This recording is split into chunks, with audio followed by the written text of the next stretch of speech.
Hello everyone, आप सभी का मिशन एसएससी चैनल में स्वागत है। आज हमारा ये लेक्चर स्टार्ट होने जा रहा है एसएससी सीजीएल 2024 में पूछे गए सारे प्रीलिम्स में मैथ्स के पीवाईक्यूज के लिए और सीजीएल 36 शिफ्ट्स में टीसीएस के द्वारा कंडक्ट किया गया था, जिसमें मैं इन लेक्चर्स के थ्रू सारे शिफ्ट्स का मैथ्स के क्वेश्चन को कवर करूंगा और एक इफेक्टिव अप्रोच के थ्रू आपको एक आइडिया दूंगा कि कैसे इन सभी क्वेश्चंस को सॉल्व करना सही रहेगा, और इन सभी के साथ बेसिक्स को भी कवर करने का मेरा प्रयास रहेगा। तो आप इन सभी सेशंस जो भी आगे डेली बाय डेली आने वाले हैं, इन सब में बने रहिएगा। आज हमारे लेक्चर का डे 1 है, सो स्टार्ट करते हैं अपने पहले लेक्चर के साथ। पहला क्वेश्चन है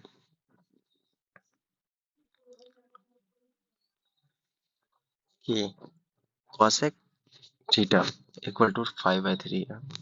आपसे इनका मान पूछा जा रहा है। देखिए, जब तक मैं इसे बताऊंगा तब तक आप इसे समझने का प्रयास करेंगे कि मैं इसको किस तरीके से समझाने का कोशिश कर रहा हूँ। और जहाँ भी आप सभी को इन सभी चीज़ों में प्रॉब्लम हो कि ये मुझे समझ नहीं आया, इस तरीके से ये कैसे हो सकता है, तो आप इसे कमेंट में अपने डाउट्स को डाल सकते हैं। मैं उसे अगले लेक्चर में उसे ऐड ऑन कर लूँगा। तो स्टार्ट करते हैं। ये देखिए, ये पहला क्वेश्चन ट्रिग्नोमेट्री का है, जिसमें आपको दिया हुआ ये आपको निकालना ये है। इसके लिए 2-3 चीज़ों की आपको ज़रूरत पड़ेगी। सबसे पहले आप जानते हैं कि ट्रिग्नोमेट्री में कितने फंक्शंस होते हैं। Sine theta, cos theta, tan theta, cot theta, sec theta और कॉसेक थीटा। ये सभी फंक्शंस होते हैं। ये अगर कहा जाए तो ratio sine theta is equal to what, it is a ratio. ये एक रेशियो है। किसका रेशियो है? पी बाई एच का रेशियो है। Cos theta B by H का रेशियो है। Tan theta B by B का रेशियो है। Cot theta B by P का रेशियो है। Sec theta H by P का रेशियो है। Cosec theta H by P का रेशियो है। अब जहां तक इन्हें देखें तो साइन थीटा कॉसेक थीटा ये इनवर्स है आपस में। देख के समझ में आ रहा होगा आप सभी को। तो अगर कहा जाए साइन थीटा कॉसेक थीटा अगर आपस में मल्टीप्लाई करेंगे तो इनका वैल्यू क्या आएगा? 1। टेन थीटा कॉट थीटा आपस में मल्टीप्लाई करेंगे तो इनका वैल्यू भी क्या आएगा? 1। कॉस थीटा सेक थीटा आपस में मल्टीप्लाई करेंगे, उसका भी वैल्यू क्या आएगा? आपस में 1 आएगा। अब कुछ बेसिक स्टैंडर्ड्स भी हैं, उसे भी जान लेते हैं। सबसे पहला स्टैंडर्ड में ये आता है sine square theta plus cos square theta is equal to 1। Sec square theta minus tan square theta is equal to 1। Cosec square theta minus cot square theta is equal to 1। ये 3 basic functions हैं और ये 6 sign के function है।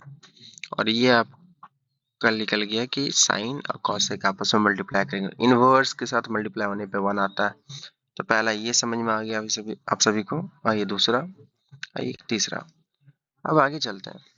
Question आपसे बोल रहा है क्या कि कॉसेक थीटा इक्वल टू 5/3। आपसे क्वेश्चन में दिया हुआ है कॉसेक थीटा इक्वल टू 5/3, ठीक है। और आपसे पूछा क्या जा रहा है? Sec square theta minus 1 multiply by cot square theta multiply by 1 plus cot square theta, ठीक है। यहाँ तक क्लियर? अब आगे देखिए कि सेक स्क्वायर थीटा माइनस 1 तो हम क्या लिख सकते हैं, इस जगह से आपको ये पता चल जाएगा कि इसका वैल्यू टेन स्क्वायर थीटा हो सकता है, और ये कॉट स्क्वायर थीटा है ही। इसका वैल्यू को हम क्या कर सकते हैं, इस जगह से हम लिख सकते हैं कि ये कॉसेक स्क्वायर थीटा हो सकता है। अब इस जगह पे आप देखें क्या कि tan theta multiply by cot theta equal to 1 हो गया, तो इसका स्क्वायर का भी मल्टीप्लाई उसमें क्या हो जाएगा, 1 हो जाएगा। ये हो गया cosec square theta, cosec square theta आ गया, cosec square cosec theta equal to 5/3 है, तो कॉसेक स्क्वायर थीटा क्या हो जाएगा, 5/3 का स्क्वायर, तो 5 का स्क्वायर 25 और 3 का स्क्वायर 9, तो हमारा इसका वैल्यू क्या निकल के आया, 25/9, जो हमारा ये ऑप्शन है। होप आप सबको ये चीज़ समझ में आ रहा होगा। अगर आपको इन सब चीज़ों में कहीं भी प्रॉब्लम हो तो आप अपनी डाउट्स को कमेंट सेक्शन में ड्रॉप करिए, और बिलीव मी, मैं उसे अगले लेक्चर में ऐड ऑन कर लूँगा। चलिए आगे चलते हैं। दूसरा क्वेश्चन क्या है कि वैल्यू, अच्छा ये भी ट्रिग्नोमेट्री का क्वेश्चन है। वैल्यू पूछा जा रहा है cos square 29 degree plus cos square 61 degree. तो आपने क्वाड्रेंट का फंक्शन तो पढ़ा ही होगा, 0 डिग्री, 90 डिग्री, 180 डिग्री, 270 डिग्री, फिर 360, ऐसे करके रोटेट होके चलता जाता है। ये फर्स्ट क्वाड्रेंट, ये सेकंड, ये थर्ड, ये फोर्थ। ठीक है, आप ये जानते होंगे कि sine 90 minus theta equal to cos theta, cos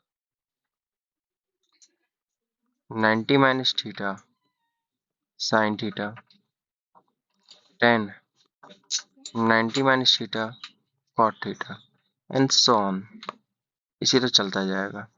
फिर कॉसेक कॉसेक 90 माइनस तो साइन हो जाएगा, cot 90 minus theta equal to tan theta हो जाएगा, sec 90 minus theta cos theta हो जाएगा। और सॉरी सॉरी सॉरी, एक मिनट,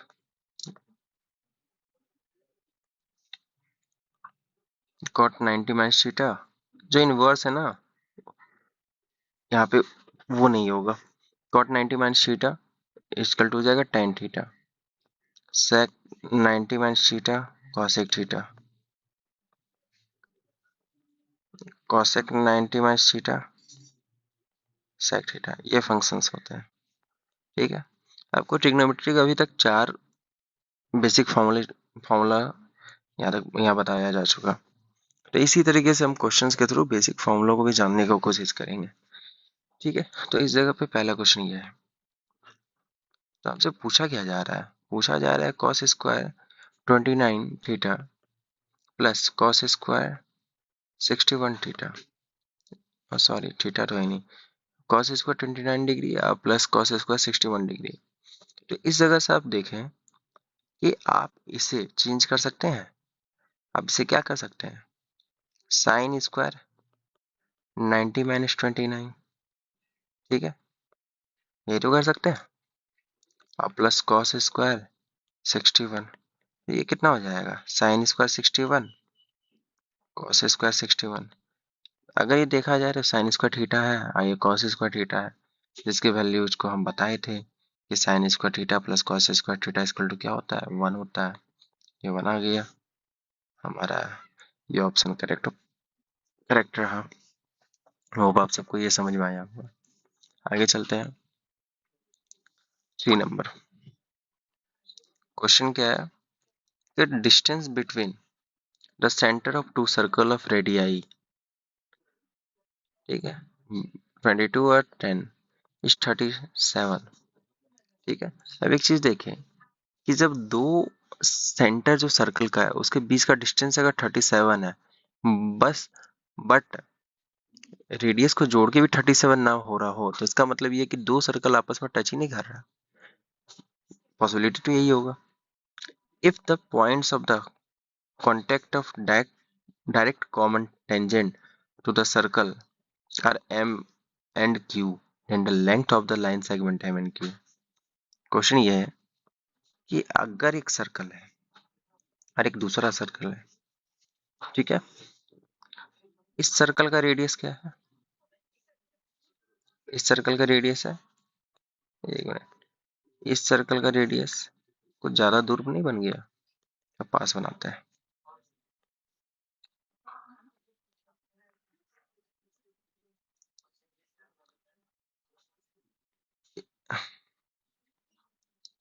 इस सर्कल का रेडियस है 22, इस सर्कल का रेडियस है 10, ठीक है। अभी टोटल डिस्टेंस है 37, तो ये कितना बच गया? 5, ठीक है। आपसे बोला जा रहा है common direct tangent, common direct tangent, इसी को बोलते हैं डीसीटी, डायरेक्ट कॉमन टेंजेंट।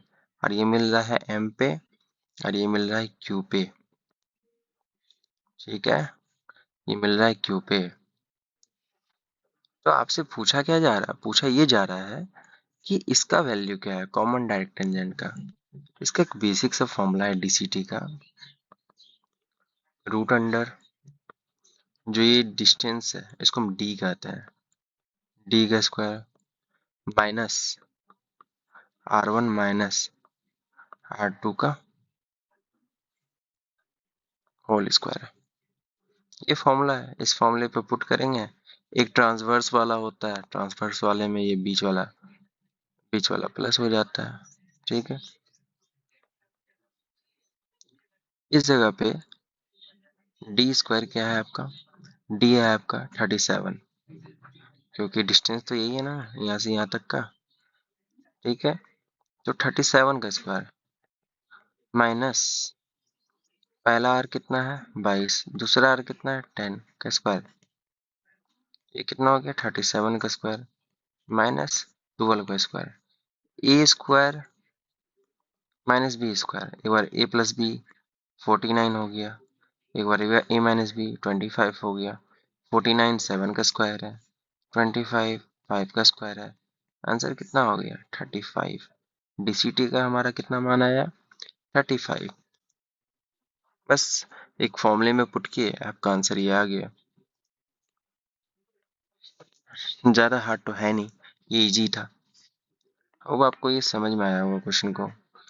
अगर ये फॉर्मूला कैसे बना आप ये जानना चाह रहे तो आप कमेंट सेक्शन में आप अपना ये क्वेरी सबमिट कर सकते हैं, उसे मैं बाद में जाके इसे बता दूंगा कैसे ये आता है। आगे चलते हैं। फोर्थ नंबर, राजेश है प्रिंट अपने प्रिंटिंग प्रेस में एक ऑर्डर लेता है कुछ बुक्स प्रिंट करने का, जिसमें कि इतना ऑर्डर को 34 डेज में कवर कर लेता है। तो उसे, अच्छा ये क्वेश्चन का तो ये पार्ट है ही नहीं, ये कुछ नहीं है इसमें, ठीक है। तो कितना दिन लगेगा उसे टोटल एंटायर ऑर्डर को प्रिंट करने में? एक चीज आप समझे, जब भी कोई चीज आप फ्रैक्शन में दे रहा हो, कोई चीज आपको फ्रैक्शन में दिया हुआ हो, 17/27 को कवर करने में कितना दिन लगा उसे? 34 डेज।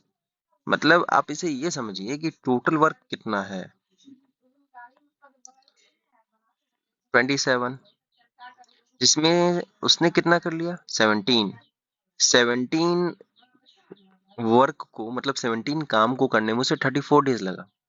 तो एक काम को करने में कितना डेज लगेगा? 2 डेज। बस सिंपल तो है। बट अब पूछा एंटायर वर्क, तो एंटायर वर्क मतलब कितना है 27, तो 27 को 2 से गुना कर दीजिए, तो टोटल वर्क करने में से कितना डेज लगा? 54। इजी, कुछ ज्यादा है ही नहीं क्वेश्चन में। समझ में आया? चलिए आगे बढ़ते हैं। फिफ्थ नंबर क्वेश्चन, क्वेश्चन है कि who obtained 79% marks in all subject taken together. बस करना क्या है, मैथ्स फिजिक्स केमिस्ट्री इंग्लिश और फिजिकल एजुकेशन सभी को जोड़ लीजिए और टोटल मार्क्स 100 है एक सब्जेक्ट का, तो 5 सब्जेक्ट से गुना कर दीजिए 500। अब लाना कितना है 79%, तो 79% को किससे गुना कर दिए 500 से, 79 मल्टीप्लाई बाय 100 500, 2020 कट गया। 79 से 5 को गुना किए करेंगे तो 395 आ जाएगा। अब ये देखना है कि 395 लाने वाला कौन है। तो इस जगह देखिए, एक चीज गौर करिएगा इस जगह। आप पहले यूनिट डिजिट देखिएगा, लास्ट में को 5 लाना है। 8 सुमित का देख लेते हैं। 8 to 10 जीरो आ गया, ठीक है। 8 8 16, 16 का 6 आ गया, और हमको चाहिए क्या 5, ठीक है। इसका जीरो है तो 16 का 6, इसका लास्ट डिजिट 6 आ रहा है, जो कि हो नहीं सकता, कट गया। मतलब इसे हमें जोड़ना नहीं है। फिर आगे चलते हैं शोभित में। 6 5 11, 6 5 11 का 1, 1 है 6 7, 7 7 है 6, 7 और 6 13 का 3, 3 और 8, 3 8 11, यहाँ पे 1 आ गया, तो ये भी नहीं होगा, शोभित भी गया, ये जोड़ना ही नहीं है, ठीक है। इसका लास्ट का 3 है, ये 4 है, 7 7 7 14, 14 और 5 19, 19 का 9, इसका यूनिट डिजिट 5 नहीं आया, ये भी कट गया। अभी रोहित में आते हैं। 9 6 15, 15 और 8, 15 और 8, 15 का 5 मानिए, 5 और 8 13, 13 का 3 और 4 7, तो इसका 7 आया, ये भी नहीं हो सकता। मतलब हमारा 79% लाने वाला एक ही पर्सन है, वो है तरुण।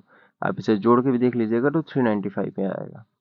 मतलब आपको ये अप्रोच अपनाना है कि आपको ज्यादा इफर्ट्स मारना ही नहीं है, कम इफर्ट में ज्यादा आप क्वेश्चन को सॉल्व कर पाएंगे। इस तरीके से करके सिर्फ आपको अपने ब्रेन को फुल्ली यूज करना है। अब इसे देखिए जोड़ के, ऐसे तो आना ही आंसर है, पर आपको एक बार कंफर्म कर लीजिए कि यही है कि नहीं। 65 80 145 75 कितना हो गया, 320, 320 और 85 फोर टू, अच्छा सॉरी 220 और 85, 305, 305 और 90, 395 हो गया। पहला आंसर, पहले ही हमारा करेक्ट आंसर है तरुण, ठीक है तरुण। आगे चलते हैं 6 नंबर।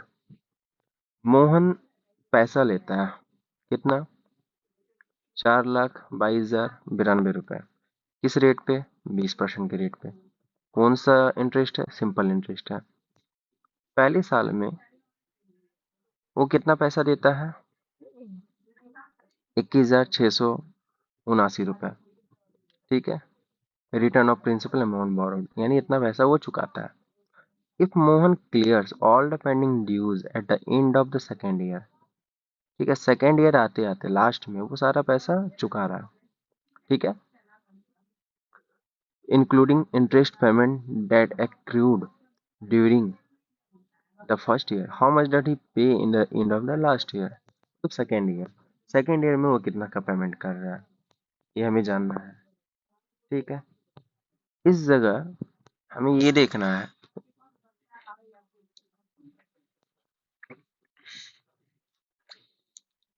कि ये पैसा है कितना, प्रिंसिपल है कितना, 4,22,092 रुपया, ठीक है।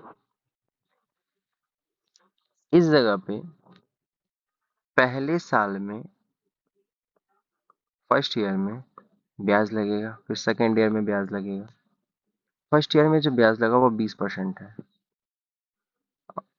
देखिए, आपको मैंने बतलाया है कि अगर इसका 100% ये है, 10% क्या होगा, एक पॉइंट आगे कर देंगे तो 10% हो जाएगा, ठीक है। तो ये 10% हो गया, 20% का वैल्यू क्या हो जाएगा, 20% का वैल्यू क्या हो जाएगा, तो 18 में एक,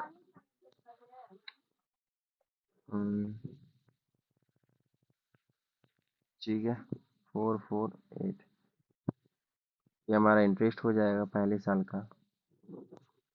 बट उसने यहाँ इंटरेस्ट कितना दे दिया, 21,679 रुपए, 21,679 रुपए। तो इतना तो इंटरेस्ट बच गया ना अगले साल में देने के लिए, ठीक है। अब सम में तो कुछ चेंज आया नहीं, सम भी सेकेंड ईयर के लिए यही रह गया, कारण कि उसको इंटरेस्ट इतना देना चाहिए था हर साल के लिए, बट उसने दिया कितना, इतना। तो मतलब प्रिंसिपल का एक जड़ा भी पैसा उसको दिया ही नहीं, तो सेकेंड ईयर के लिए जो प्रिंसिपल हो गया वो यही हो गया, क्योंकि ये सिंपल इंटरेस्ट में है, कंपाउंड इंटरेस्ट में तो है नहीं, क्योंकि अगर कंपाउंड इंटरेस्ट में होता तो इंटरेस्ट भी ऐड होकर वो प्रिंसिपल बन जाता सेकेंड ईयर के लिए, पर ऐसा तो हुआ नहीं है। तो सेकेंड ईयर के लिए भी प्रिंसिपल यही अमाउंट बन जाएगा। तो यहाँ पे भी 20% का अगर कर रहा है तो हमारा जो इंटरेस्ट होगा यहाँ पे भी वही होगा, है ना।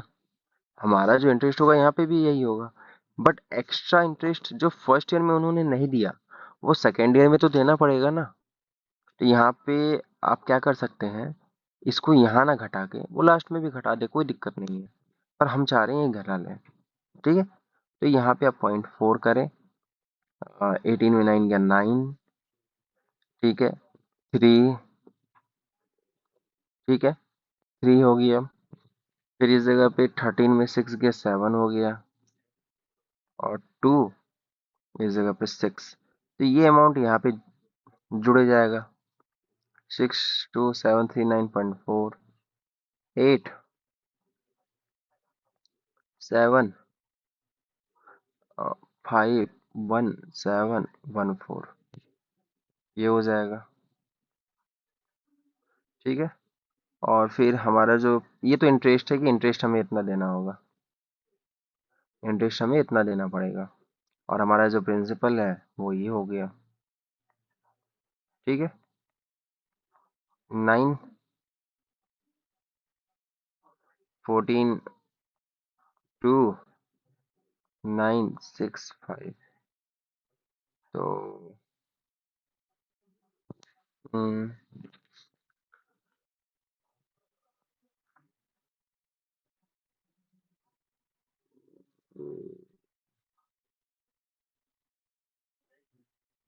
ओके, इस जगह पे थोड़ा सा एक मिस्टेक हुआ है।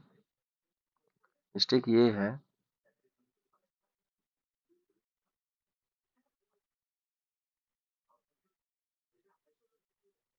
मिस्टेक हमारा ये है कि उसने ना, चलिए टीसीएसबी ने कुछ चेंज तो किया है क्वेश्चन में। पहले साल में जो उसने दिया ना पैसा, वो प्रिंसिपल के अगेंस्ट में मैनेज किया गया है, प्रिंसिपल अमाउंट जो उसने लिया उसमें उसने ये पैसा दिया है।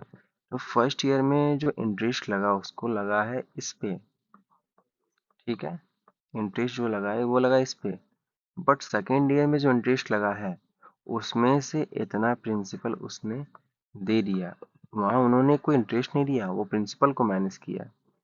तो सेकेंड ईयर में जो हमारा प्रिंसिपल हो जाएगा वो हो जाएगा 3,1,4,0,0,4, ये हमारा सेकेंड ईयर का प्रिंसिपल हो जाएगा। ठीक है, ये प्रिंसिपल है। इंटरेस्ट तो दोनों में से कहीं नहीं दिया, ना फर्स्ट में इंटरेस्ट दिया ना सेकंड में दिया है, और सेकंड के लास्ट में उसे इंटरेस्ट के साथ प्रिंसिपल भी देना है, तो हमें ये बताना है कि यहाँ पे उसने कितना पैसा दिया।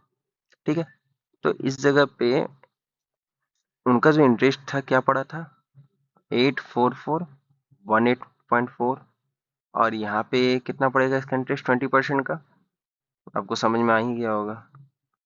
ये 10% है, इसको 2 से गुना कर दीजिए, 6,82,008, ये हमारे यहाँ पे इंटरेस्ट पड़ गया। अब हमारा पैसा यहाँ पे ये है 413, ठीक है, पहले पे इंटरेस्ट इतना लगा, दूसरे पे इतना लगा, अब जोड़ लीजिए, ये आपका आंसर आ जाएगा।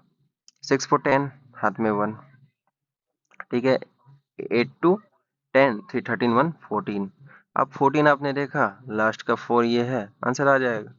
ठीक है, पर पूरा सॉल्व कर लेते हैं।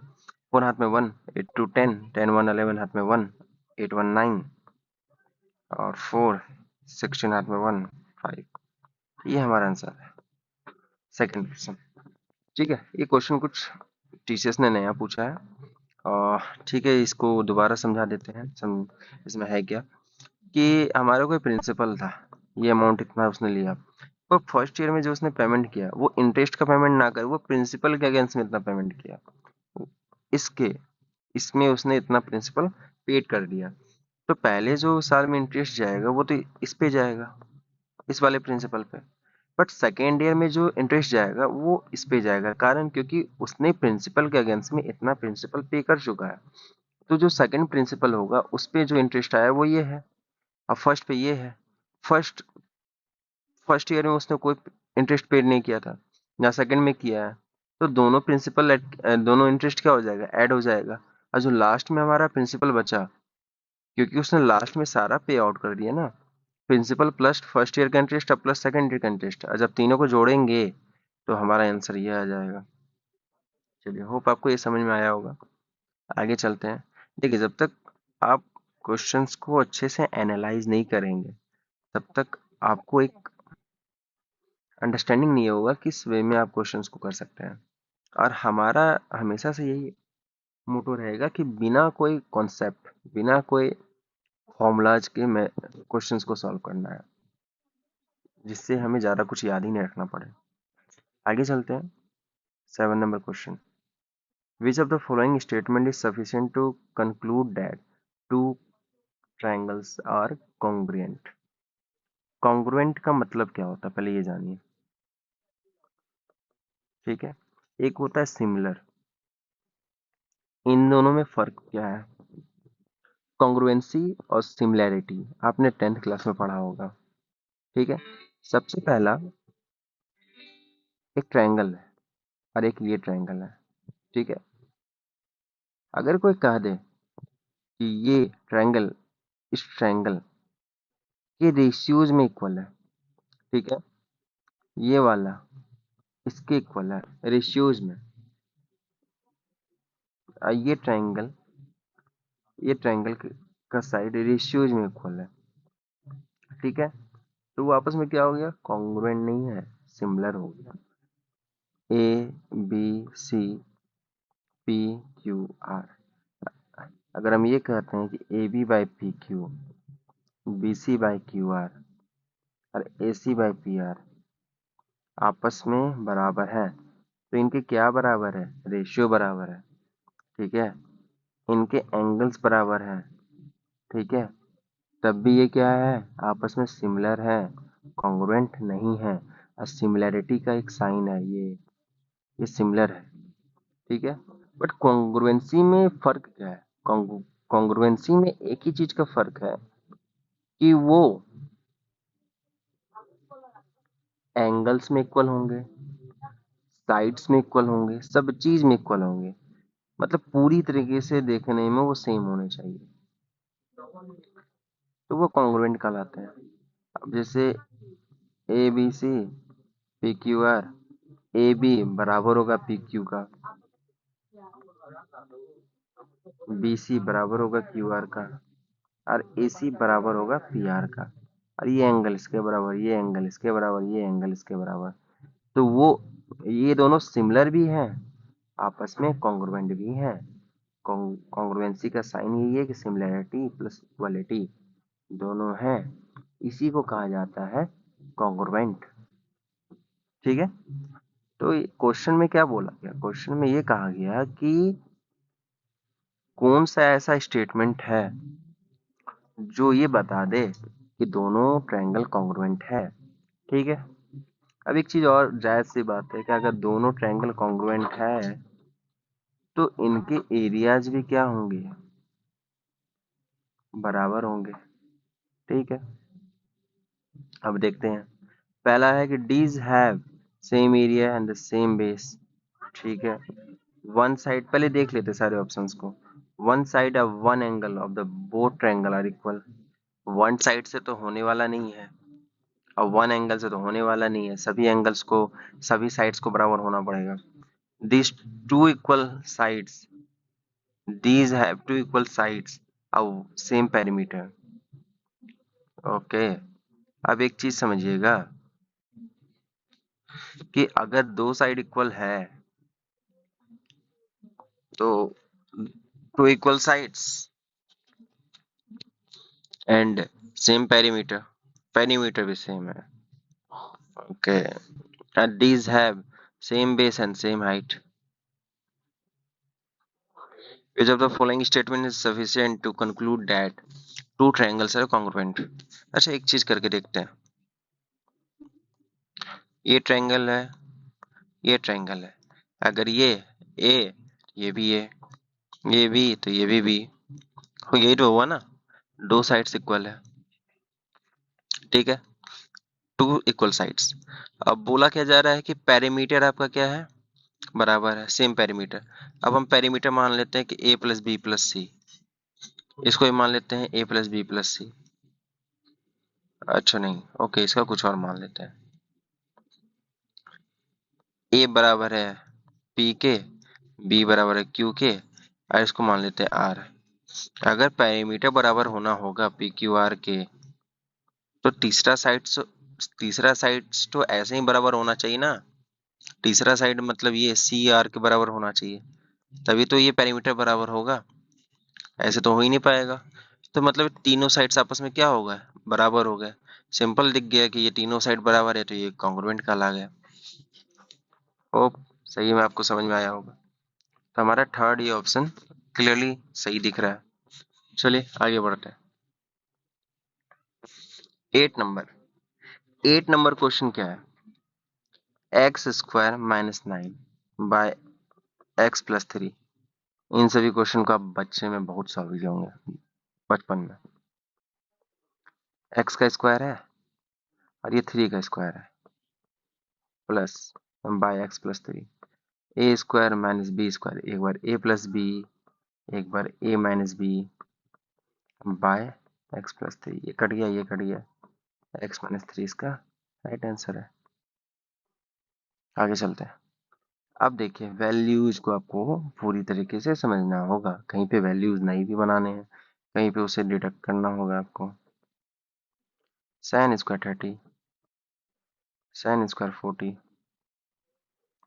साइन स्क्वायर 45,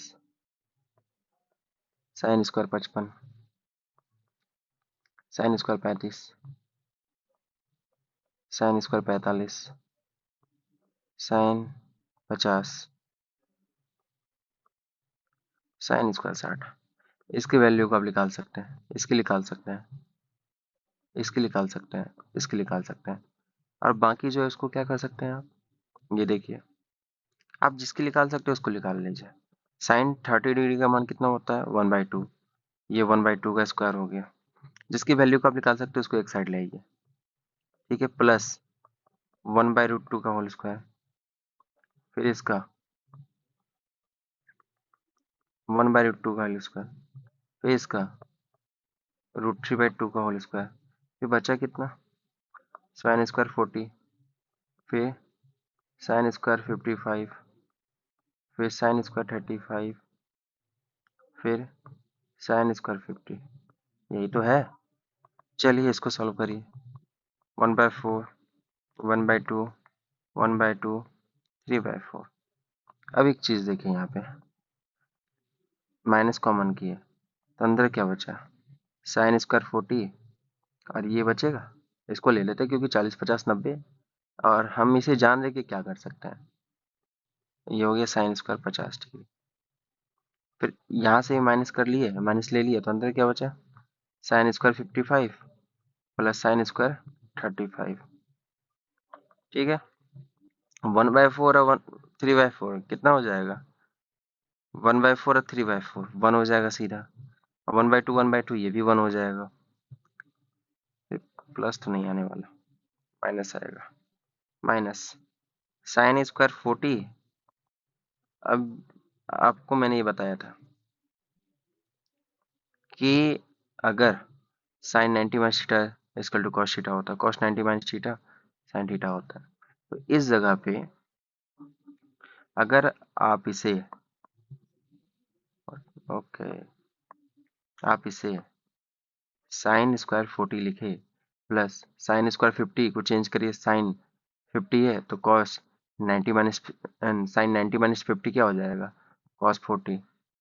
कॉस में चेंज कर सकते हैं ना, कॉस 90 माइनस 15 कॉस 40 आ जाएगा, तो ये हो जाएगा cos square 40 degree, minus sine 55 प्लस कॉस 55 हो जाएगा, कॉस स्क्वायर 55, ठीक है, ये 1/2 हो गया, sign square theta plus cos square theta, इसका मान कितना हो गया 1, फिर minus sign square theta plus cos square theta, इसका मान भी कितना हो जाएगा 1, तो आंसर कितना हो गया 0।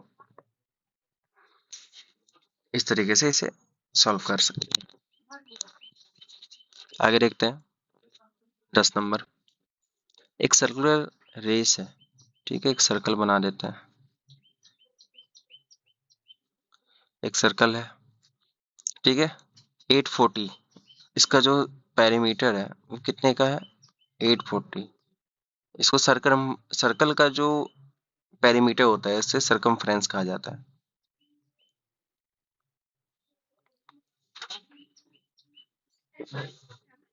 अब यहां से मान लीजिए ए है और बी है, सेम डायरेक्शन में स्टार्ट करता है घूमना, सेम डायरेक्शन में स्टार्ट करता है घूमना। ए की स्पीड है 6 मीटर पर सेकेंड और बी की स्पीड है 12 मीटर पर सेकेंड। बोला क्या जा रहा है कि after how much time they will meet next, कितने समय में वो दोबारा मिल जाएंगे। तो सिंपल सा बात है, आप ये जानिए कि अगर ये दोनों मूव कर रहे हैं, ये दोनों मूव कर रहे हैं, तो इनका मूवमेंट जो होगा, इनका मूवमेंट जो होगा वो सर्कुलर में होगा। आप जैसे जाने कि अगर बी 12 चलेगा, बी 12 चलेगा, तो ए कितना चलेगा, ए 6 ही चल पाएगा,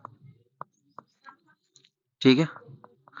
तो हर एक सेकंड में, हर एक सेकंड में एक कितना पीछे रह गया। अगर ए एक सेकंड में 6 मीटर चला, बी एक सेकंड में 12 मीटर चला,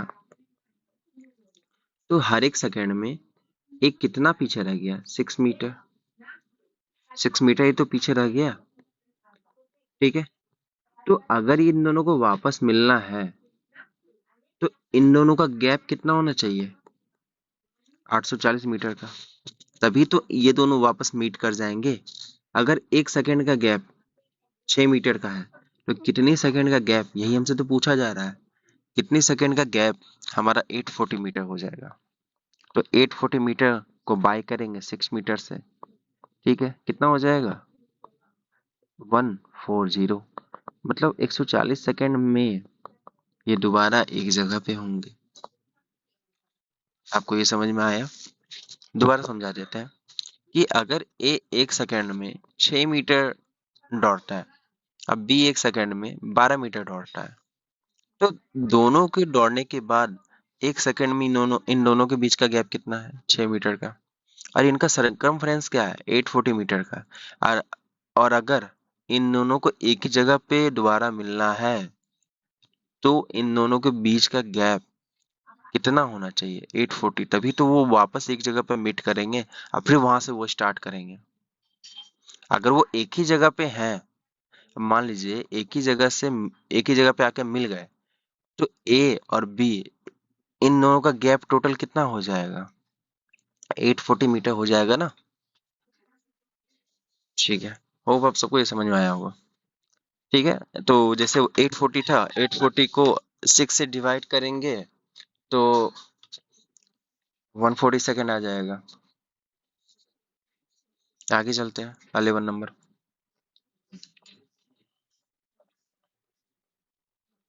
late let O be the center of the circle, or AB or CD are two parallel chords on the same side of the radius, एक ही साइड में है, ठीक है। OP is perpendicular to AB और OQ is perpendicular to CD। AB हमारा ये है, CD हमारा ये है, PQ हमारा ये है, तो हमसे डायमीटर पूछा जा रहा है सर्कल का।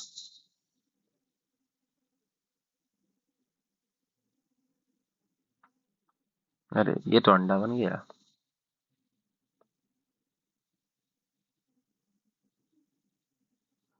ठीक है, इस जगह पे देखिए,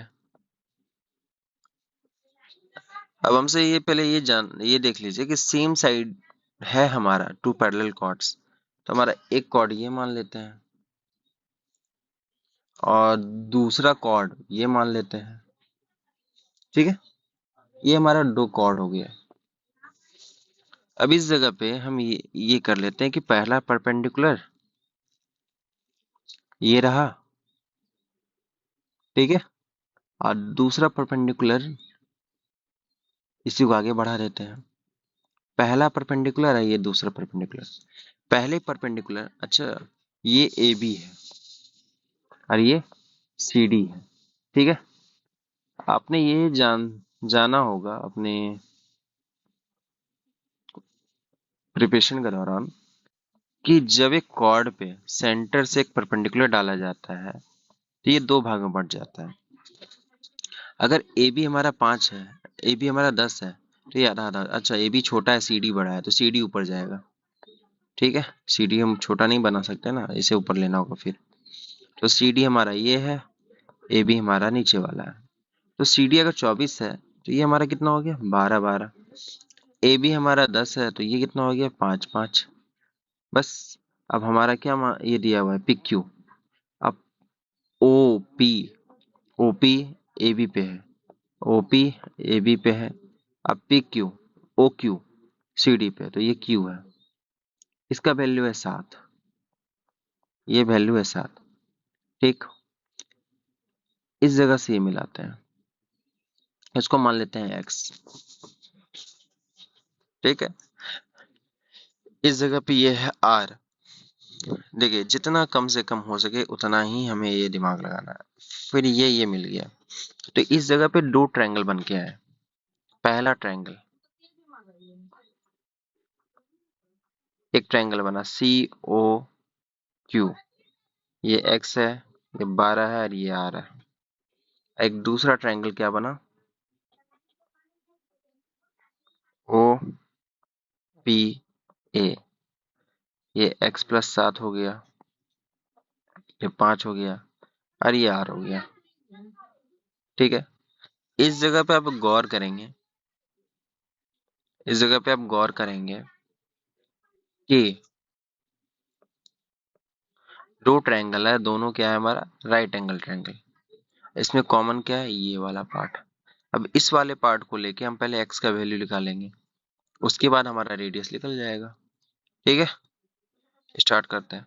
पहला हमारा सी ओ क्यू, जो पहला पार्ट है ट्रायंगल सी ओ क्यू, अगर हम लेते हैं परपेंडिकुलर हाइट का square, R square equal to क्या हो जाएगा, एक्स स्क्वायर प्लस 12 का स्क्वायर, इस वाले पे, क्योंकि हम जानते हैं कि एच स्क्वायर इक्वल टू क्या होता है, P square plus B square. ये यहाँ से निकला। फिर दूसरे वाले से क्या लिख लेगा,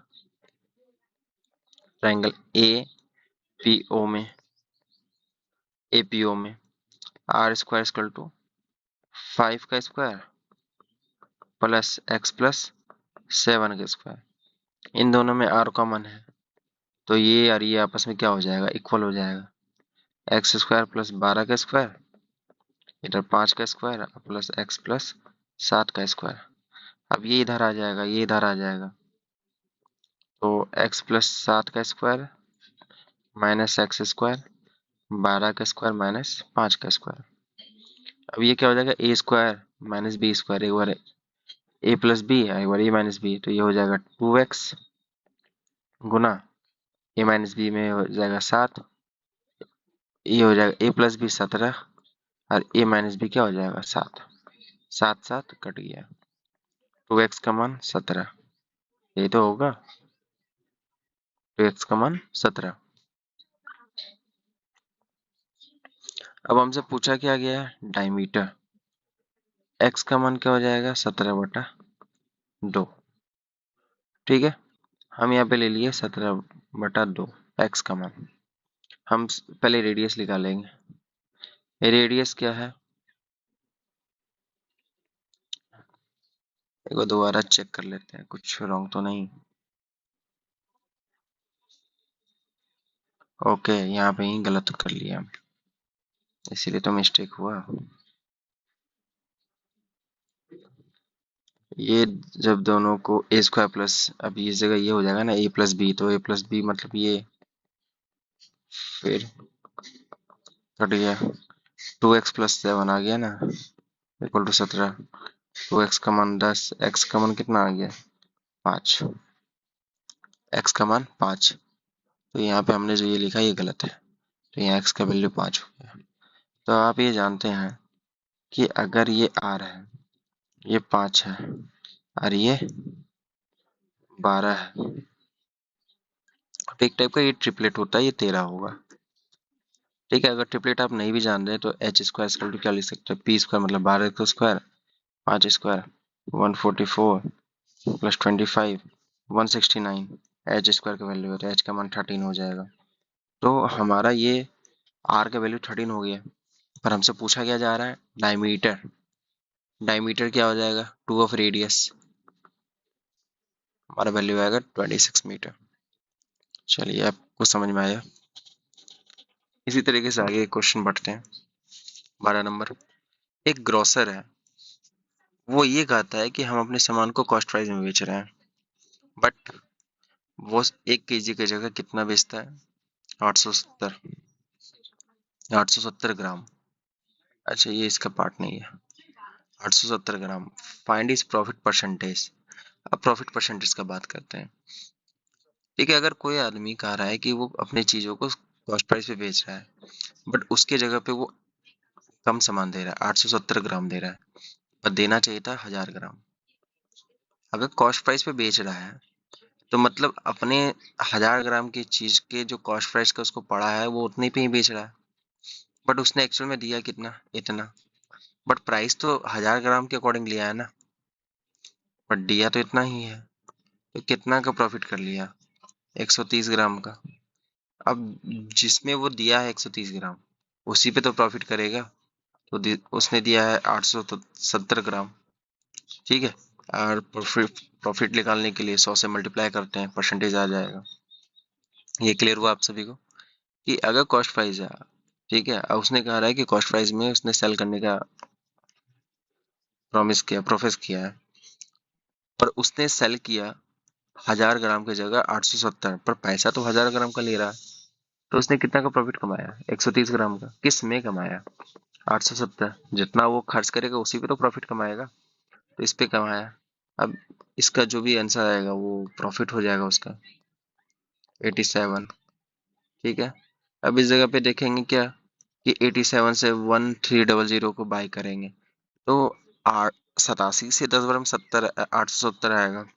बचा कितना 430। 430 का मतलब क्या हुआ 870 का आधा लगभग, ये तो हुआ।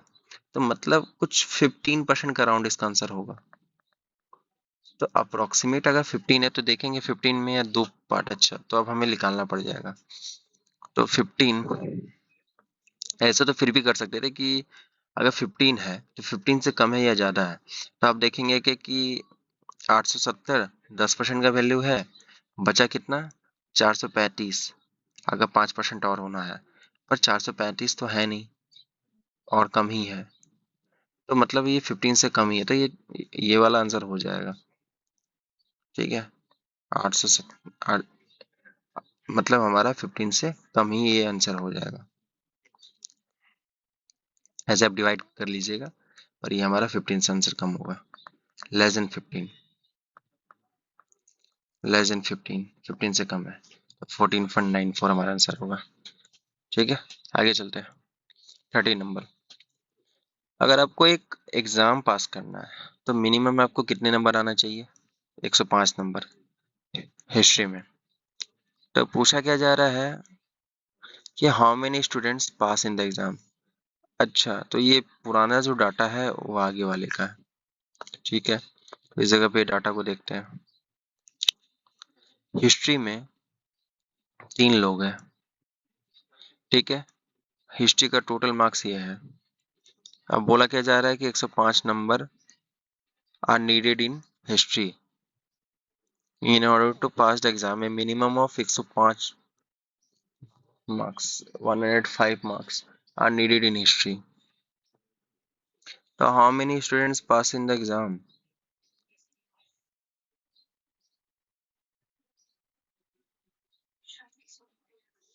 ठीक है, अगर मिनिमम 105 लाइए लाना होगा। राम ने लाया इतना, मोहन ने लाया इतना, श्याम ने लाया इतना, तो किसी ने 105 से ज्यादा तो लाया नहीं है। ठीक है, तो कितने स्टूडेंट पास किए? 0, कोई तो पास ही नहीं कर पाया। 105 नंबर अगर लाना ही है। आगे चलते हैं।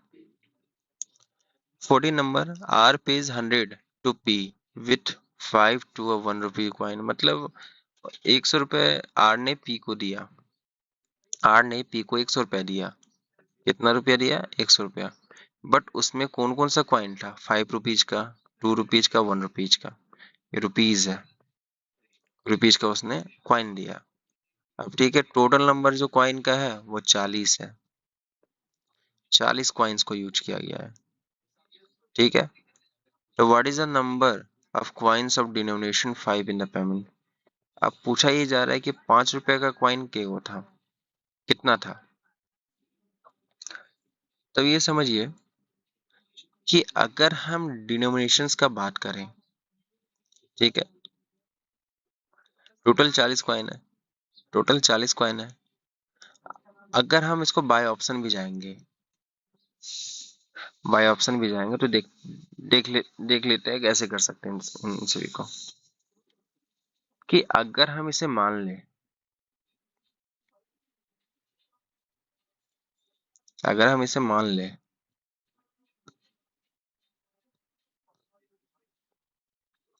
कि तीनों एक ही कॉइन यूज किया गया, नहीं ऐसे तो बनने वाला नहीं है।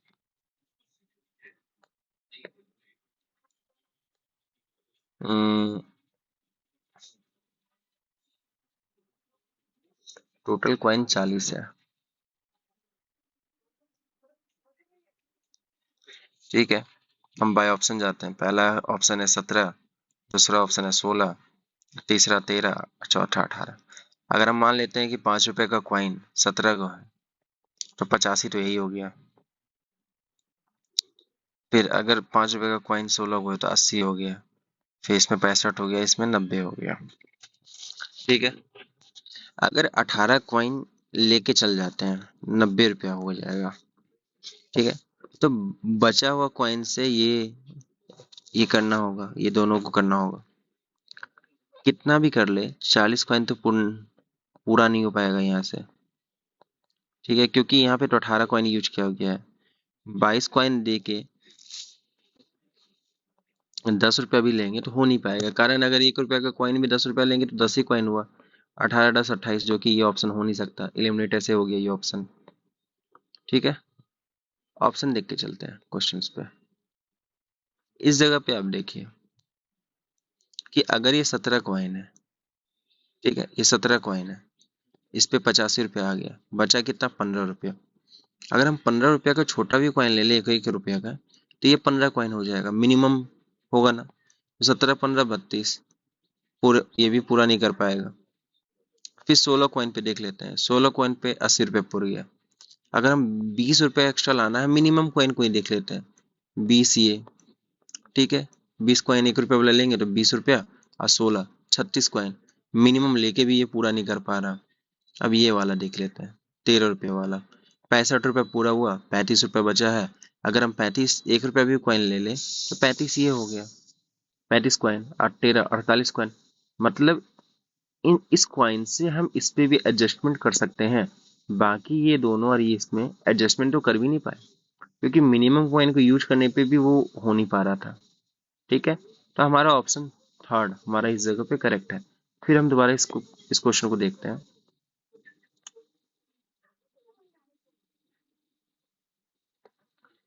हमारा 5 रुपये वाला कॉइन है, 2 रुपये वाला, 1 रुपये वाला। 5 रुपये का कॉइन ऑप्शंस में दिया गया 17 हो सकता है, 16 हो सकता है, 13 हो सकता है, 18 हो सकता है।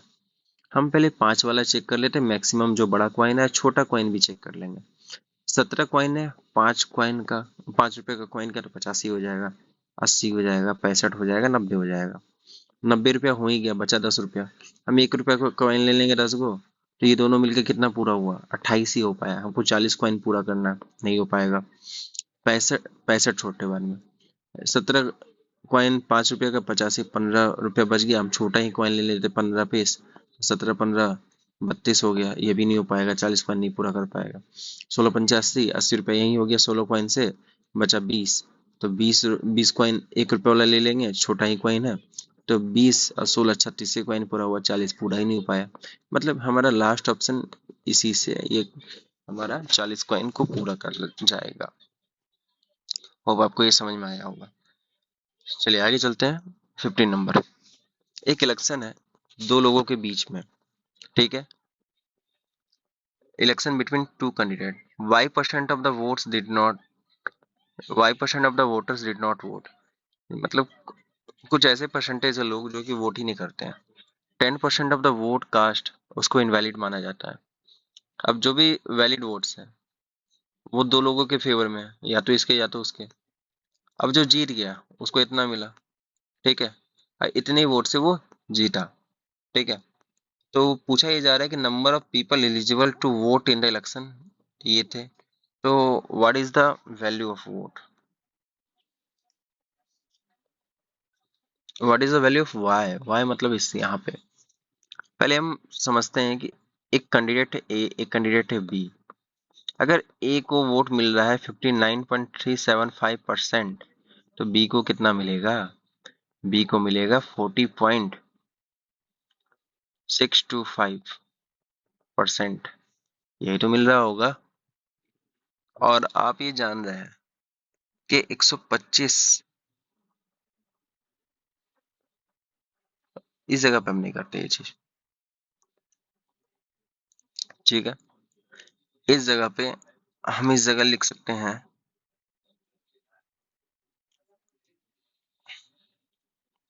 अच्छा, इस वाले पार्ट को हम ये कर सकते हैं 75/1000। इस वाले पार्ट को भी ये कर सकते हैं 625/1000। 125 से 3 बार में, 125 से 8 बार में, 125 से 5 बार में, 125 से 8 बार में, तो 59 3/8, 45/8। इनको फ्रैक्शन में हमने चेंज कर लिया। अब इन दोनों के वोट का डिफरेंस कितना है, 2484। तो यहाँ से हमने तो टोटल वोट जो कास्ट किया गया उसका 100% निकालेंगे, ठीक है। इन दोनों को वोट का डिफरेंस देख लेते हैं कितना है। तो इस जगह वोटों का डिफरेंस आ गया कितना, 19। इनके पहले रियल वैल्यू को चेंज कर 59, और ये कितना हो गया 40, 19 बचा। 3/8 से 5/8 को घटाएंगे तो -2/8 बचेगा, यही तो बचना है। तो अब सिंपल सा बात है ना, इस जगह से 19 -2/8 कर लेंगे, कितना हो गया 19 8 जा 152, और 152 में 2 चला गया 0, 150/8, यही तो हो गया, ठीक है। तो 150/8 इसका वैल्यू कितना है, इसका वैल्यू है 2484, और हमें वैल्यू निकालना है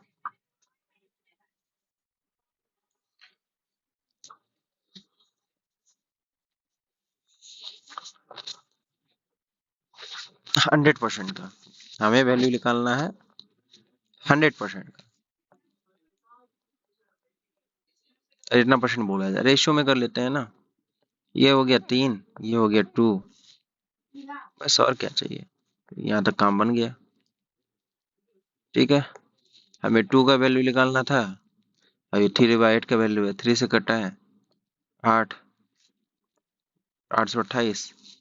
एक का वैल्यू हो गया 828 मल्टीप्लाई बाय 8, 2 का वैल्यू हो जाएगा 828 मल्टीप्लाई बाय 8 गुना 2, 828 गुना 16। ये हमारा जो वोटिंग हुआ है उसका वैल्यू निकल के चला आया, ठीक है। 828 गुना 16, मतलब टोटल वैलिड वोट्स ये है, टोटल वैलिड वोट्स। अब जो इनवैलिड कर दिए गए उसको भी ऐड करना है।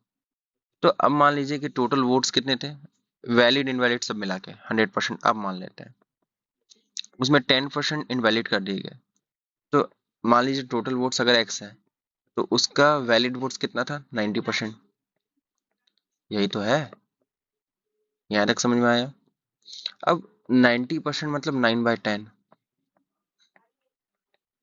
ठीक है।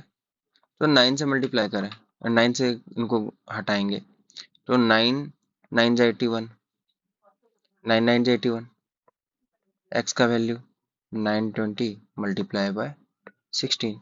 हमें लास्ट तक मल्टीप्लाई पूरी वैल्यू को नहीं करना जब तक वो एकदम फाइनल ना हो। अब इस जगह क्या हुआ कि जो वोट्स वैलिड भी थे और इनवैलिड थे, दोनों को मिला के ये वैल्यू चला है। इसमें वैलिड प्लस इनवैलिड दोनों ऐड है, इसमें वैलिड और इनवैलिड दोनों ऐड है। इन जगह से ये क्लियर हुआ कि पहले तो हम ये जाने कि ए और बी, ए को इतना वोट पड़ा तो बी को इतना पड़ा। इन दोनों का डिफरेंस दिया हुआ था कि ये इतने वोट से जीता ए। यहाँ से हमने ये निकाला रेशियोज में, अगर ये 100 था तो ये कट्टा के 2 आया, ये 50 से 3 बार में कटा, ये रेशियोज में इसको मान कर लिए। फिर यहाँ से टोटल जो वैलिड वोट्स था उसको निकाल लिए। फिर वैलिड इनवैलिड मिला के टोटल वोट्स कितने हुए? 100। 10% इनवैलिड थे, वैलिड हमारा 90%, यही तो हमारा वैलिड वोट था। फिर वहां से इनवैलिड वैलिड दोनों निकल आया। फिर हमारा क्या हुआ कि उसमें कहा जा रहा है कि Y% of the voters did not vote, ठीक है। Y% हमारा वोट ही नहीं किया, ठीक है, Y% वोट ही नहीं किया। तो पूछा क्या जा रहा है कि ये Y का वैल्यू क्या है, ठीक है। पहले हम ये निकाल लेते हैं कि टोटल वोट कितना किया। वैलिड इनवैलिड बात का बात है, पहले वोट कितना किया, क्योंकि ये तो टोटल वोट थे ना, बाद में वैलिड इनवैलिड हुआ है। तो इनको इनसे मल्टीप्लाई कर दो, 920 मल्टीप्लाई बाय 16, जीरो, 12 हाथ में 1, ये 920, 2 7 14 500 720, इतना वोट कास्ट किया गया था। जबकि टोटल वोट्स कितना था? 16,000। मतलब कितना वोट को कास्ट नहीं किया गया था? 1280 वोट को कास्ट नहीं किया गया था, ठीक है। तो मतलब वोट वोट्स नॉट कास्ट ये 1280 था। तो यही तो हमारा Y% है। अब Y% निकालना है, तो यही 1280 वोट्स कास्ट नहीं किया गया, किस में? 16,000 में। आप 100 से गुना कर दीजिए, जीरो जीरो कट गया। 16 से कितने बार में कटेगा? 8 बार में। मतलब 8% वो वोट्स को कास्ट ही नहीं किया गया था। चलिए, क्लियरली आपको ये समझ में आया होगा। देखिए, आप सभी को कहीं भी डाउट हो रहा हो ना, तो आप अपने डाउट्स को कमेंट में डाउन कर सकते हैं, कमेंट में डाउन कर सकते हैं, और मैं उसे अब कॉस ले लूंगा यार, अगले सेशन में ऐड कर लूंगा। 16 नंबर क्वेश्चन, 16 नंबर, ये कि the sum of two sides of an equilateral triangle is इतना। पहली बात तो इक्विलेटरल बोल दिया है, तो सारे साइड्स क्या है? बराबर ही होंगे। आज सम ऑफ टू साइड्स है, उसका जोड़ इतना है, तो दोनों साइड का जोड़ है तो दोनों साइड बराबर ही होगा ना। अगर दोनों का जोड़ अगर 16 है तो एक 8 होगा, ये भी 8 होगा, ये दोनों का जोड़ 16 है, तीसरा भी 8 ही होगा, क्योंकि तीसरी साइड भी 8 ही होगी, क्योंकि ये इक्विलेटरल ट्रायंगल है।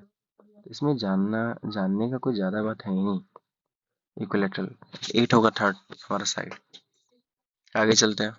17 number, radii of to cons इस रेशियो में है, वॉल्यूम्स इस रेशियो में है। तो पूछा क्या जा रहा है? हाइट। इसको करने का एक नया तरीका है।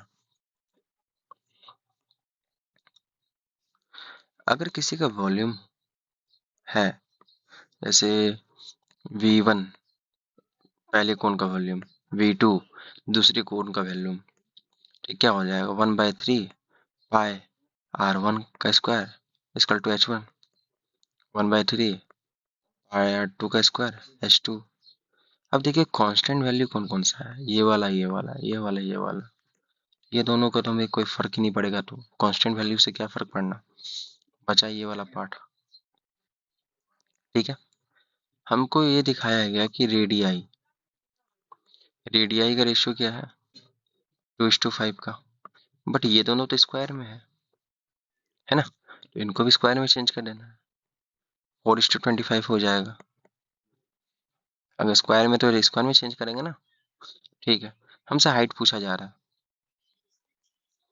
अगर हाइट निकालना है तो इसमें ये R1 का स्क्वायर, ये R2 का स्क्वायर, इससे डिवाइड करेंगे तो निकल जाएगा ना, जैसे R1 square H1 bye R1 square, फिर R2 square H2 bye R2 square. जब ये क्रॉस करेंगे तो H1 इधर से क्या आ जाएगा, H2, यही तो आएगा।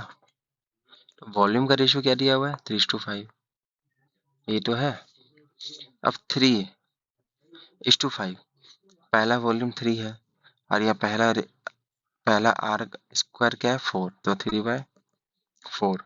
दूसरा वॉल्यूम क्या है, 5, या दूसरा रेडियस का रेशियो क्या है, 25।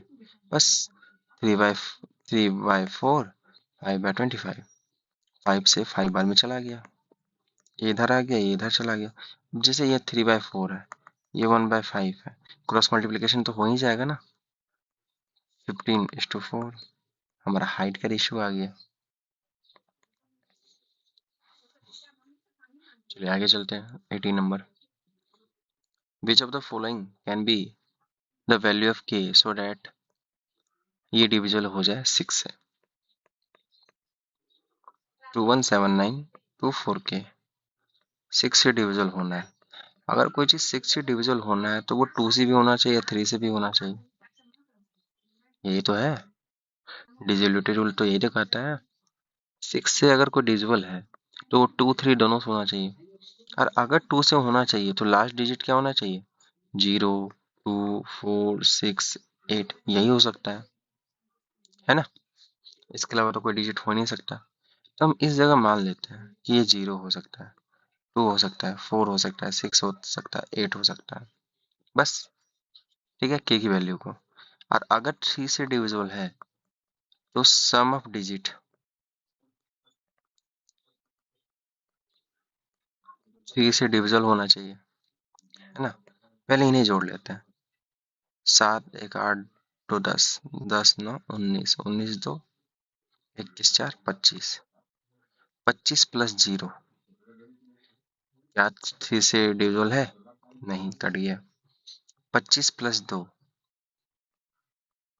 27, 3 से डिविजिबल है, हाँ है। 25 प्लस 4 29, 3 से डिविजिबल है, नहीं। 25 प्लस 6 3 से डिविजिबल है, नहीं। 25 प्लस 8 3 से डिविजिबल है। तो यहाँ पे कौन कौन से ऑप्शन हो सकते हैं, 2 और 8।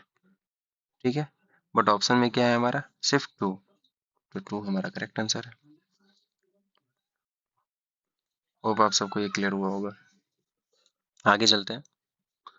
90 नंबर, 90 नंबर का क्वेश्चन ये है कि हमें k की वैल्यू को निकालना है। 88 divide by 8 multiply by k minus 3 multiply by 3 by 6 square minus 7 multiply by 5 plus k square equal to 1।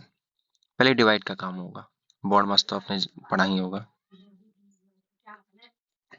तो डिवाइड में क्या होगा, 11 multiply by k minus 9 by 36 minus 35 plus k square equal to 1। तो 11k minus 9 by 1 plus k square equal to 1।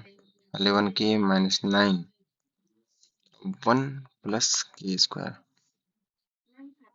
ठीक है, अब देखिए, तो k square minus 11k plus 10 equal to 0। तो k square minus 10k minus k minus plus 10, k minus 10 minus 1 k plus 10 equal to 0। अच्छा, okay sorry sir, k minus 10, एक k minus 10 आ गया, एक k माइनस 1 आ गया, 0। तो k का मान 1 भी है, 10 भी है। चलिए आगे बढ़ते हैं। 20 नंबर क्वेश्चन कहता है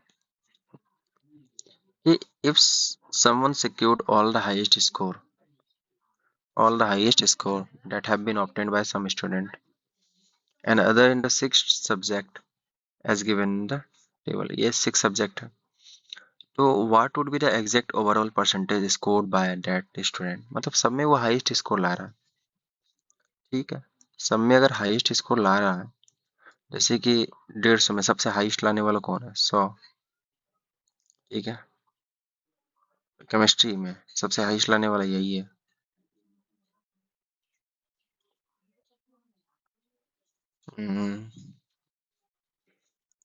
If someone secured all the highest score that have been obtained by some student.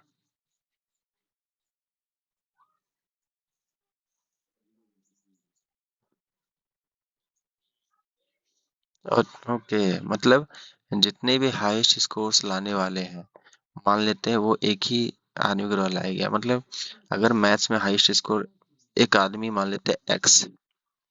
ठीक है, मैथ में जो सबसे हाईएस्ट स्कोर है इसने ये लाया। केमिस्ट्री में सबसे हाईएस्ट स्कोर 80 है, तो केमिस्ट्री में इसने सबसे हाईएस्ट स्कोर लाया, एक्स एक नया पर्सन बना दिया। फिजिक्स में सबसे हाईएस्ट स्कोर क्या है हमारा? 90, तो उसने 90 लेके आया। फिर ज्योग्राफी में सबसे हाईएस्ट स्कोर 95 है, तो उसने 95 लाया। ऐसा नहीं देखना कि यहाँ पे कौन क्या ला रहा है, बस मानना है कि एक नया पर्सन है, यहाँ पे लाए हुए हाईएस्ट स्कोर में उसने सबसे हाईएस्ट लाया। ठीक है, और हिस्ट्री में सबसे हाईएस्ट कितना है? 90, तो उसने 90 लेके आया। और कंप्यूटर साइंस में सबसे हाईएस्ट क्या है? 90, तो इसने 90 लेके आया। अब टोटल स्कोर कितना है ये भी जोड़ना है हमें, पहले इसको हटा लेते हैं। टोटल स्कोर क्या रहा? टोटल स्कोर ये है 150, 130, 280, 280 और 120, 400, 400 और 100, 500, 500 और 100, 600, 600 पे क्वेश्चन है। अब टोटल इधर ऐड कर लेते हैं। 180, 180 या 90, 270, 270 और 90, 360, 360 और 90, 450, 450 और 90, 540, 540 और 5, 545 बाई 600 मल्टीप्लाई बाय 100, 2020 कट गया 6 से।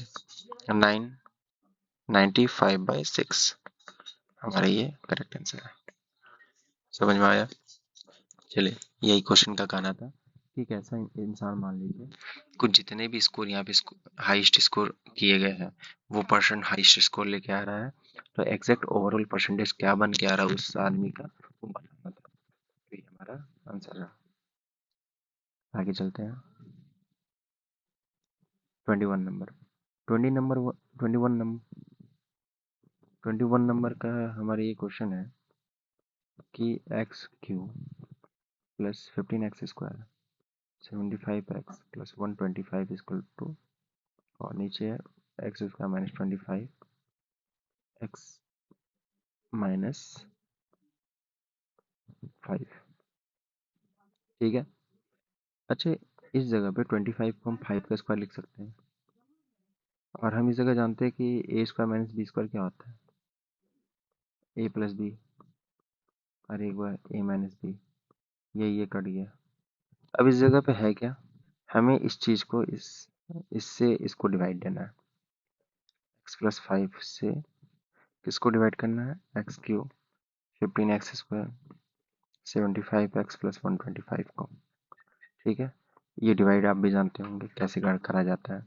सबसे पहले इनको देखना है, तो x से किसको मल्टीप्लाई करेंगे कि एक्स क्यू आ जाएगा, एक्स स्क्वायर को, x Q plus 5x square, ये कट गया, यहाँ पे 10x स्क्वायर बचेगा plus 75x plus 10x square यहाँ पे लाना है, तो 10x से गुना करना होगा, 10x स्क्वायर प्लस 10 बचे 50 एक्स, ये कट गया, ये 25x आ गया प्लस 125, फिर यहाँ 25 रखेंगे तो 25x आ जाएगा प्लस 125 आ जाएगा, कट के 0 आ गया, मतलब हमारा आंसर ये रहा, फोर्थ फोर्थ ऑप्शन।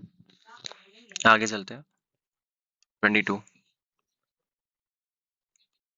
एक पाइप है पी 21 टाइम्स फास्टर है क्यू से, 21 टाइम्स फास्टर है क्यू से। ठीक है, क्यू किसी को फिल करता है 110 मिनट में। ठीक है, और find that time take to fill the system, दोनों अगर खुला हुआ तो, अगर मान लेते हैं पी को उस पाइप को फिल करने में 1 दिन लगता है, तो क्यू को 21 दिन लगेगा। कारण कि पी 21 गुना फास्टर है, यही तो है। पी अगर 21 गुना फास्टर है मतलब पी को कम टाइम लगेगा और क्यू को ज्यादा लगेगा। अगर पी 1 दिन लेगा तो क्यू 21 दिन लेगा। ठीक है, तो इस जगह पे अब हमें ये देखना है कि पी लेता कितना है, पर यहाँ तो एग्जैक्टली कुछ और दिया हुआ है कि क्यू को 110 मिनट लगता है भरने में, तो पी को 110 बटा 21 लगेगा। कारण 21 टाइम्स फास्टर है, तो इसका अगर एलसीएम निकालेंगे तो आएगा 110। ये तो आएगा। अगर इससे डिवाइड करेंगे 110 को तो यहाँ 21 आएगा। इससे डिवाइड करेंगे 110 को तो 1 आएगा।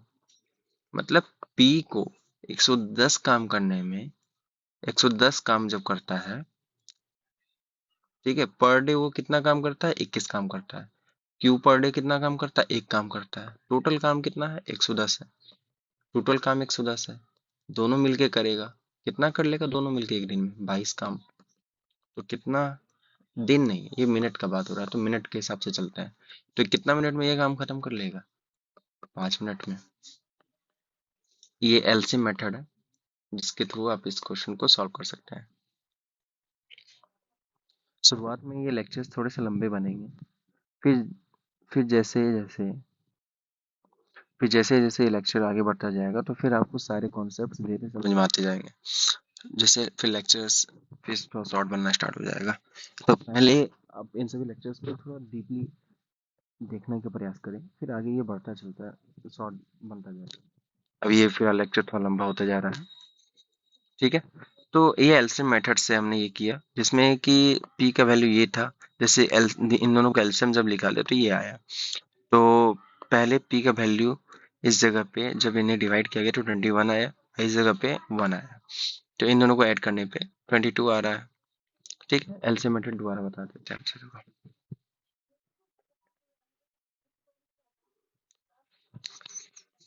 p है, q है, q को 110 मिनट लग रहा है, p को कितना लगेगा? 110 बटा 21 मिनट, यही लगेगा।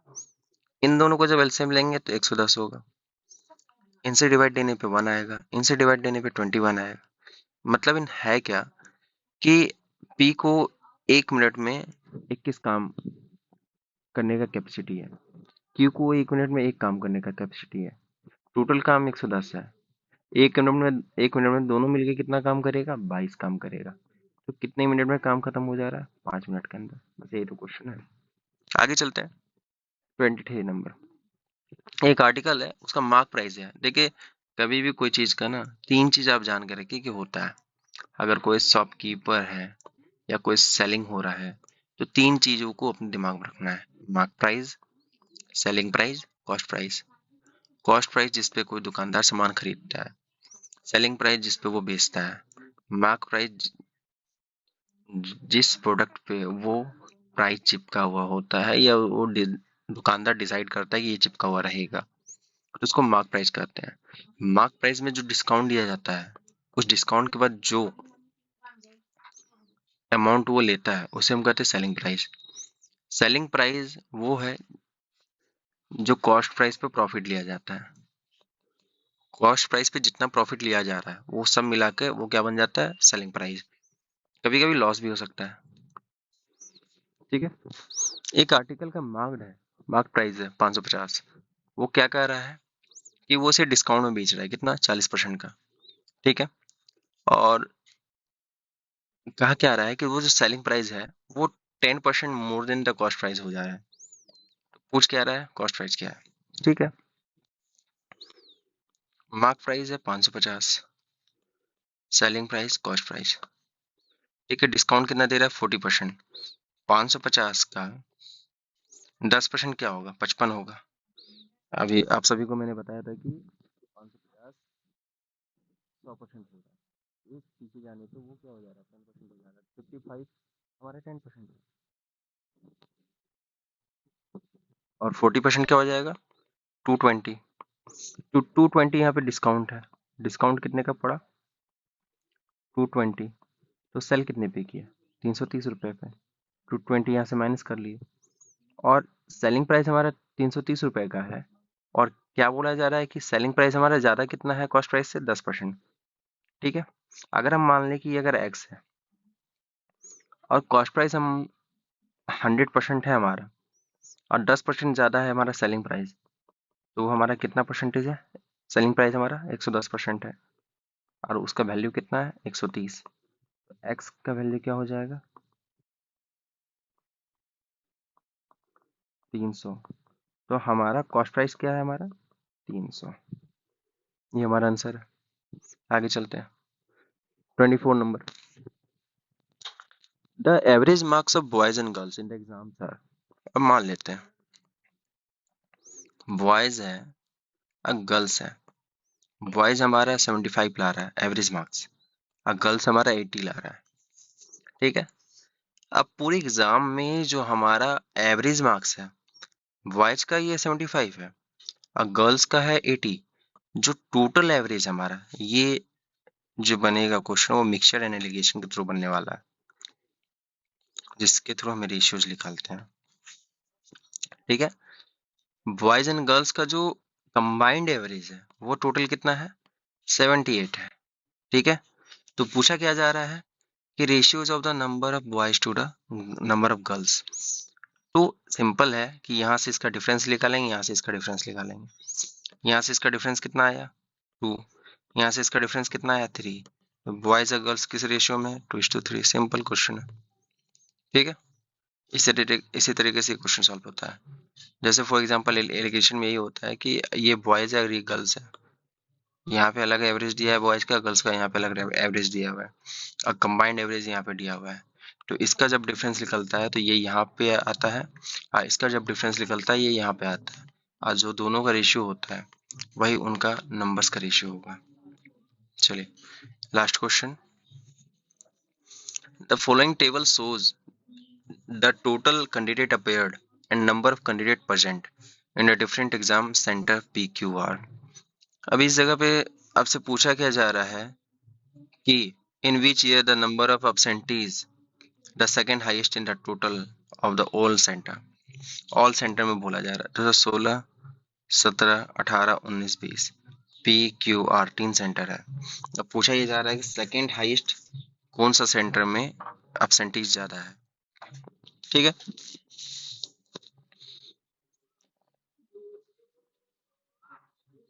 इस जगह पे क्वेश्चन में पी में देखिए 16 में कितना टोटल आदमी है? 45।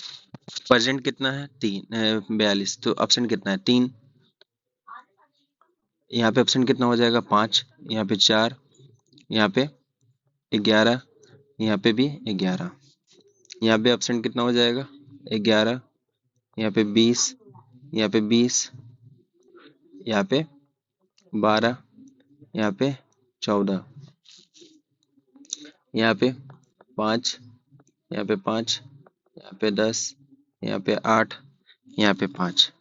अब आपसे ये बोला जा रहा है कि सेकंड हाईएस्ट कौन से सेंटर में, और टोटल सेंटर में पूछा जा रहा है कहाँ पे हाईएस्ट, सेकंड हाईएस्ट आपका एब्सेंटीज है। तो देख लेते हो टोटल एब्सेंटीज को जोड़ के, 11, 3, 14, 5, 19। यहाँ पे 19 है। ठीक है। यहाँ पे कितना है? 28 है। यहाँ पे 34 है। यहाँ पे 23, 8, 23, 8, 31 है। यहाँ पे 25, 30 है। अब इस जगह पे हाईएस्ट कौन सा है? 34। सेकंड हाईएस्ट कौन सा है? 31। हमसे सेकंड हाईएस्ट की बात कर रहा है। तो 2019 हमारा यहाँ पे करेक्ट आंसर है। एब्सेंटीज का ही बात कर रहे थे हम भी, तो ये हमारा करेक्ट आंसर है। होप आपको ये लेक्चर फुल्ली समझ में आया होगा, और anything anything in this session, if you have any doubt, आपको अगर कोई डाउट हो प्लीज कमेंट में से ड्रॉप डाउन करें, मैं उसे नेक्स्ट लेक्चर में ऐड कर लूँगा। और मैं इस कॉन्सेप्ट्स को फुल फुल डिटेल में उसे क्लियर करने का कोशिश करूंगा। तो अगर आपको ये सेशन अच्छा लगता है, इसे लाइक करें, शेयर करें और इस चैनल को सब्सक्राइब करें। Thank you.